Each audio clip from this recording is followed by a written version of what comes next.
des tirs battant des records, à des dunks humiliants. 20 des actions les plus folles de l'histoire de la NBA ont eu lieu cette saison. D'abord, l'action folle de LeBron a mis fin au match. Sauvé par une passe rapide à James. Votre première fois.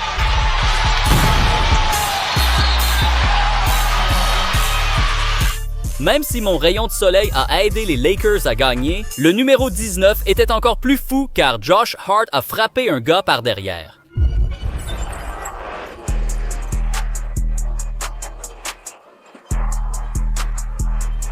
C'est le meilleur tir dans le dos que j'ai vu. Mais au numéro 18, DeMar DeRozan est devenu Kobe Bryant. Il reste 2 secondes au chrono des tirs, DeRozan. Ça, c'était Kobe Bryant. Ça, c'est digne du Mamba. Ça, c'est digne du Mamba. Ce 360 était fou et lui a valu une comparaison à Kobe. Mais le numéro 17, je ne l'ai vu que dans les jeux vidéo. Le ballon arraché des mains de Divac. Lâche-le! Mette-le sur le compte de Colin Sexton. Attends, plutôt que de faire un lay-up, Man a attrapé l'alley-oop et l'a passé contre la planche pour un dunk de son coéquipier. Je n'ai vu ce genre d'action que dans 2000K, mais Abraham Lincoln, ou plutôt Chet Holmgren, a fait une action encore plus folle au 16, par accident. Le Thunder repart à l'attaque à 2 contre 1, faute à venir. Et Chet Holmgren a lancé le ballon un peu à l'aveugle et il est rentré. Quoi? Eh bien, tu te fais plaquer! Le ballon est frappé en l'air et il finit quand même dedans! En évoquant les joueurs du Thunder et les numéros du top 10, Josh Giddey a évidemment fait quelque chose d'incroyable avec le numéro 15.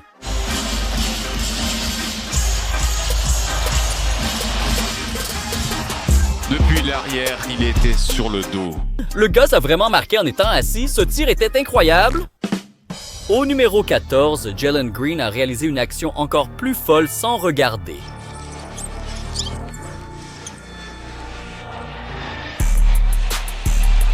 Tu es un magicien, Jalen Green. Oh mon Dieu. Se transformer en magicien juste pour humilier les Wizards, c'est fou. Soyons honnêtes, les Wizards sont nuls. Donc bien sûr, le numéro 13 est encore plus fou, parce que ce rookie a humilié 2 légendes en même temps.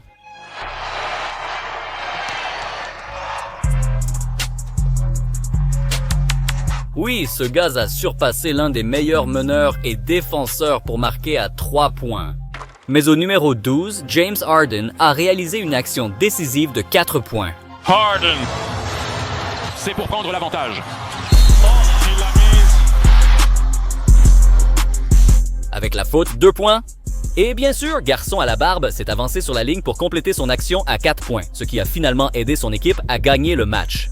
Au numéro 11, Joel Embiid a réussi l'un des tirs les plus chanceux de la NBA.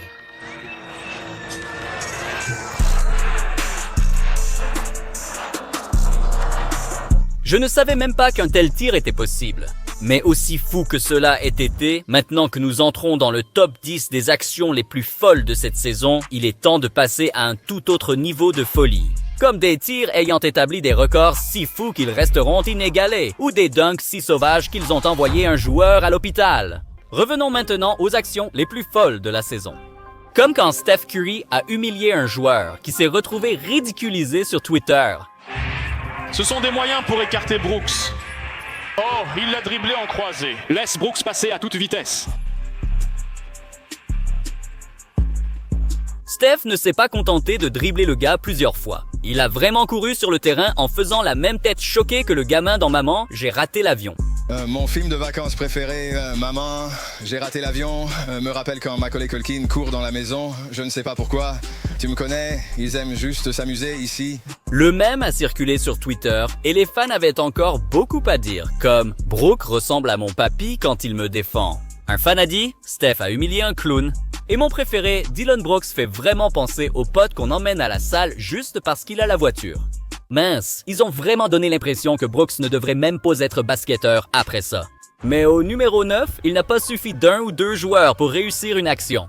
3 joueurs ont suffi aux Mavericks pour accomplir quelque chose d'aussi fou, cela aurait dû être censuré.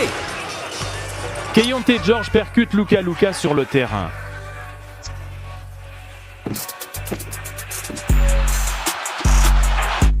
Tu aurais dû voir ma tête quand j'ai vu ça, mec. Un vol de passe dans le dos et le gars avait la tête plus haute que l'arceau quand il a dunké. 3 actions aussi folles. Je pensais jamais voir ça à la télé en direct. Je ne pensais pas non plus que la numéro 8 était autorisée, car l'un des meilleurs défenseurs de la NBA s'est fait battre par Jaylen Brown.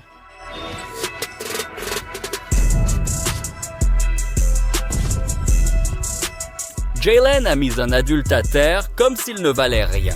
Au numéro 7, Luka Doncic a réussi un tir digne d'un jeu de horse.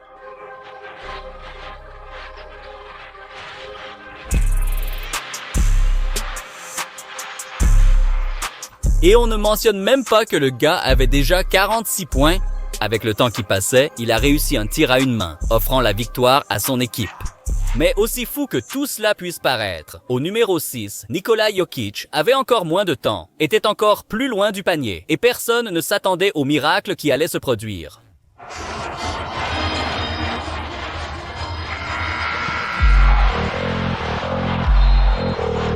Depuis le logo, Jokic réussit l'un des tirs les plus chanceux que j'ai vu tenter. Il gagne aussi le match. Je déteste ce gars, mais je ne le montre pas trop. Mais ce qu'Anthony Edwards a fait en 5e position n'était pas seulement fou, il pense que c'est la meilleure action de toute sa carrière. Les Pacers ont une chance. Passe devant, Lisman. Rock! Edwards se relève. Et bonne nuit. Ce contre pour finir, on aurait dit que tu t'es cogné la tête contre la planche.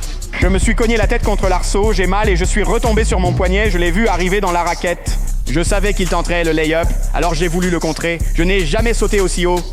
Et puis le contre? Oui, c'était pas ma meilleure action en NBA, ma préférée depuis le début de ma carrière. Il pense que c'est sa meilleure action, mais pour moi, il a fait encore plus fort au numéro 4, où il s'est carrément blessé en réalisant quelque chose d'incroyable. C'est terminé pour Utah. Edwards a le ballon. Et il l'a claqué.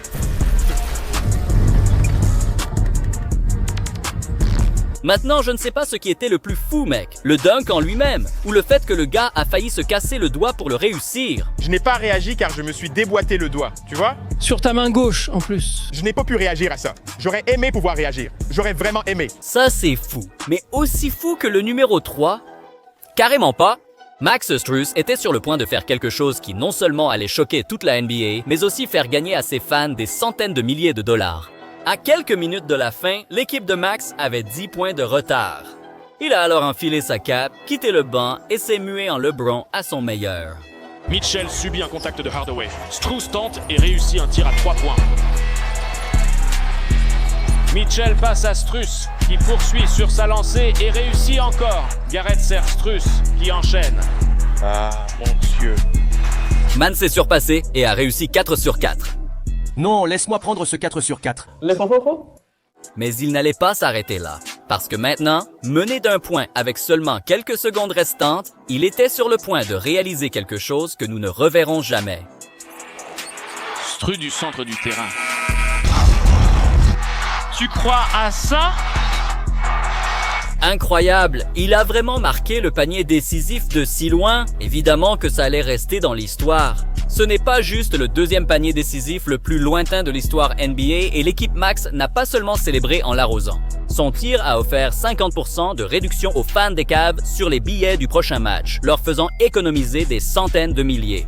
Mais je déteste le dire, ce tir n'était qu'à 59 pieds du panier. Et je dis seulement, parce qu'en deuxième position, Mikal Bridges a réussi le tir le plus long de la saison. Bridges récupère tout. Il le met dedans. C'est pour ça qu'il tire depuis le bord du coin. Mikal Bridges depuis environ 60 pieds. Ce commentateur a presque parfaitement deviné la taille d'un autre homme. Le chef-d'œuvre de Mikal faisait finalement 62 pieds de long, ce qui en fait le tir réussi le plus lointain de cette saison. Maintenant, si seulement ce tir fou n'avait pas simplement mis fin à la mi-temps. Parce que l'action la plus folle de cette saison est survenue lorsque Kyrie Irving a réalisé une action qui a établi un record NBA qui ne sera jamais battu. Même si des légendes NBA comme Kareem Abdul-Jabbar ont brillé avec des tirs en crochet, personne ne tente aujourd'hui de tirs aussi moches en NBA. Mais Kyrie devait vraiment étudier parce que pendant un match contre les Nuggets, champions en titre, match à égalité, presque plus de temps au chrono et défendu par le meilleur joueur du monde, c'était l'occasion parfaite de faire quelque chose que personne n'attendait. On cherche Irving pour la victoire.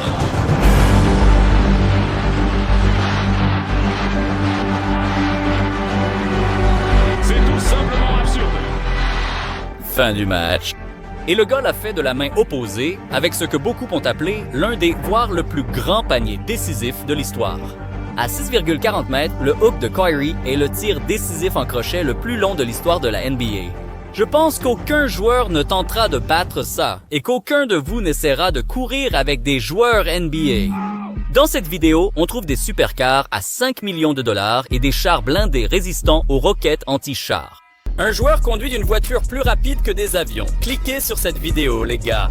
Je viens de payer mes impôts, ça ne va pas fort. J'ai besoin que vous cliquiez pour moi, j'ai besoin d'argent. S'il vous plaît, cliquez dessus.